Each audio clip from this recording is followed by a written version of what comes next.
galera, beleza? Aqui é Alexandre Miranda, professor de língua portuguesa. Sejam muito bem-vindos ao Grammatics para mais uma aula. Hoje a gente vai falar um pouquinho sobre concordância verbal, tema muito importante para quem vai fazer concurso público, vestibular ou para quem simplesmente quer bem falar a língua portuguesa. Antes de começar a nossa aula, eu peço para que você se inscreva no canal, ative as notificações e deixe seu like, beleza? Na semana passada, pessoal, não teve aula aqui no canal. Por quê? Porque eu tive alguns problemas técnicos e não consegui colocar a aula no YouTube. Agora, já com tudo normalizado, as aulas voltam de maneira normal, tá? Então, toda semana tem aula aqui no canal Grammatics de maneira normal. Espero não ter mais problemas para que vocês tenham sempre às quintas a aula aqui no canal e às sextas a dica rápida também do canal Grammatics, tá bom? Então vamos lá.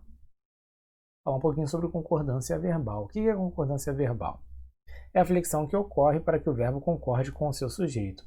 Fazendo uma comparação com outras situações, quando você concorda com alguém, significa que você tem ideias afins, né? Ideias parecidas ou iguais. Quando você não concorda, significa que você tem ideias diferentes. Você discorda da pessoa. Na concordância verbal tem a mesma coisa, tá? Por exemplo, nessa frase aqui, nós vai. Né? Isso é muito usado na linguagem coloquial. Né? Em situações informais, pessoas usam isso aí até para brincar, né? Nós vai. Não tem problema nenhum utilizar isso nessas situações informais. Agora, se você está fazendo uma prova, isso pode ser um problema, porque aí você tem que usar a gramática normativa. A não ser que a prova esteja analisando aí uma situação de variação linguística, enfim. Mas se você tiver que fazer a concordância verbal correta, seria nós vamos, tá? Então, nós vai estaria errado, porque o vai não está concordando com o sujeito nós, que é um pronome pessoal do caso reto, do plural, tá? Então, é só um exemplo aí de concordância verbal que pode ocorrer. Então, vamos ao primeiro caso. No primeiro caso, nós temos a concordância com sujeito simples. É a concordância mais tranquila, mais fácil que tem. Tá? O verbo concorda com o núcleo do sujeito simples em número e pessoa. O que é sujeito simples? É o sujeito que tem um núcleo só. Tá? Exemplo. Pedro vai ao baile. Pedro é o sujeito, vai é o verbo ir que está conjugado, e esse verbo está concordando com Pedro, que é o núcleo do sujeito simples que eu tenho aí. Tá? Então, o sujeito é simples, o verbo fica no singular. E aí nós temos algumas regras especiais. Essas são as regras que podem cair na sua avaliação. Aquela regrinha anterior, fatalmente não vai cair. Você está fazendo um concurso para o TJ, para PF, PRF. Eles não vão cobrar isso aí. Tá? A concordância mais simples que tem. Eles vão cobrar as regras especiais, que são mais difíceis. Então se prepare para as regras que são mais cascudas, mais difíceis. Tá? Deixa aquela fácil lá de lado. Já aprendeu, foi embora, aquilo ali é moleza, e foca nas mais difíceis. Então, se o sujeito for um coletivo, há duas possibilidades. O verbo concorda com o núcleo do sujeito, fica no singular, ou, se o coletivo for especificado, o verbo pode ir para o plural. Me enrolei aqui um pouquinho, tá? Desculpa. Então, vamos lá. A turma chegou tarde. Eu tenho a palavra turma, que pressupõe que haja mais de uma pessoa. Então, a turma chegou tarde, mas a minha concordância é no singular, tá?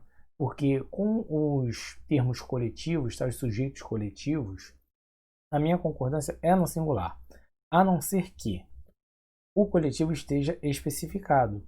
Aí eu tenho duas possibilidades, ou eu boto o verbo no singular, que é o mais comum, ou eu coloco o meu verbo no plural. Exemplo, a turma de alunos chegaram tarde. Ou a turma de alunos chegou tarde.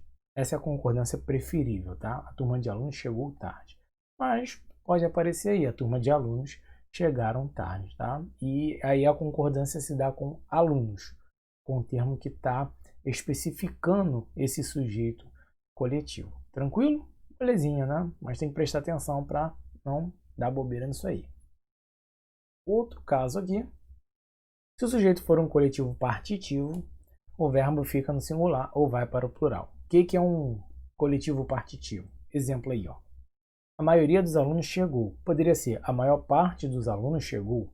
Então, de novo, eu tenho duas possibilidades. Ou eu deixo o meu verbo no singular, A maior parte dos alunos chegou, ou meu verbo vai para o plural.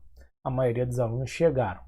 E aí, nós temos o seguinte, ou eu concordo com maioria, ou eu concordo com alunos.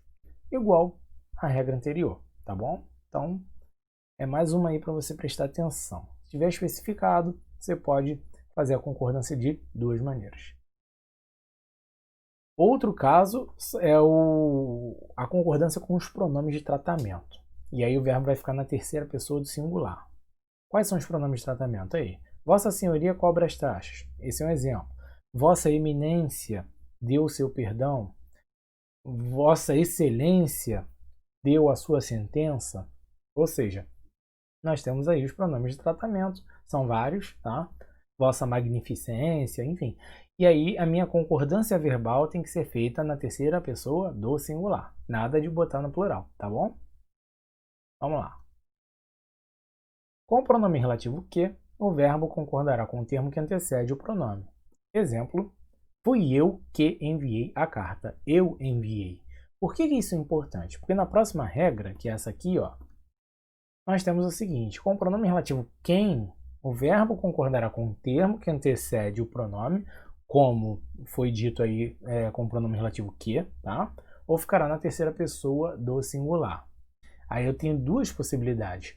O verbo pode concordar com o termo que antecede o pronome relativo quem, ou o verbo fica na terceira do singular. Cuidado, porque isso aí é o que é cobrar, tá? Com que, com quem, isso aí é bastante cobrado. Fomos nós quem chegamos, concordando com nós. Fomos nós quem chegou, concordando com quem. Então, estão aí as duas possibilidades de concordância quando aparece o pronome relativo quem, beleza? Não vai mais errar isso aí, porque é fácil, é só gravar a regrinha, que não é difícil. Vamos lá, outro caso. Se o sujeito for composto por nomes que só existem no plural, há duas possibilidades. Se o nome não for precedido de artigo, o verbo fica no singular. Mas, se for, o verbo concorda com o artigo. Exemplos. Estados Unidos enviou ajuda ao Brasil. Os Estados Unidos enviaram ajuda ao Brasil. Repara que no primeiro caso, aí, na primeira frase, eu não tenho artigo antes de Estados Unidos. Aí meu verbo fica no singular. Mas, no segundo caso, eu tenho um artigo, os Estados Unidos. E aí o meu verbo vai para o plural. É bem verdade que antes de nomes de países, geralmente não se usa o artigo. E aí é só você deixar o verbo no singular, tá? Estados Unidos enviou ajuda ao Brasil. Agora, se aparecer o artigo lá antes do nome que está no plural, Estados Unidos, tá? Nome do país, aí você coloca o verbo no plural, tá bom? Então, Estados Unidos enviou, verbo no singular, os Estados Unidos enviaram, verbo no plural, tá bom? Grave isso aí, molezinha também. Concordância com horas. O verbo concordará com o numeral da hora em questão. É meio-dia, são 2 horas, é 1 hora, são 3 horas. Repara que a minha concordância se dá com um número. Então, se eu tenho aqui é meio-dia, meio é metade de 1. Então, são meio-dia está errado. Porque se meio é metade de 1 e 1 é singular, meio também tem que ser singular. Então, é meio-dia. A partir de 2 horas, você vai botar são. São 2 horas, são 3 horas, são 4 horas, são 5 horas e por aí vai, tá? É claro que se for 12 horas, são 12 horas, tá? E 12, evidentemente, está no plural. Já passou de 1, aí você coloca no plural, tá? É 1 hora, são 3 horas, então 1 hora, meio-dia, meia-noite, você vai fazer a concordância no singular, tá bom? E é isso, pessoal. Eu estou terminando a aula por aqui, eu espero que vocês tenham gostado. Se vocês têm alguma dúvida sobre concordância verbal, podem deixar aí nos comentários, que eu vou responder da maneira mais breve possível, tá? E quero lembrar também a vocês que amanhã nós temos a dica rápida aqui no canal Grammatics, então não percam também. E é isso, galera, até a próxima aula. Se vocês gostaram, espalhem isso aqui para todo mundo, tá? Compartilhem esta aula com todo mundo aí. E nos vemos na semana que vem. Beleza? Um abraço. Tchau, tchau.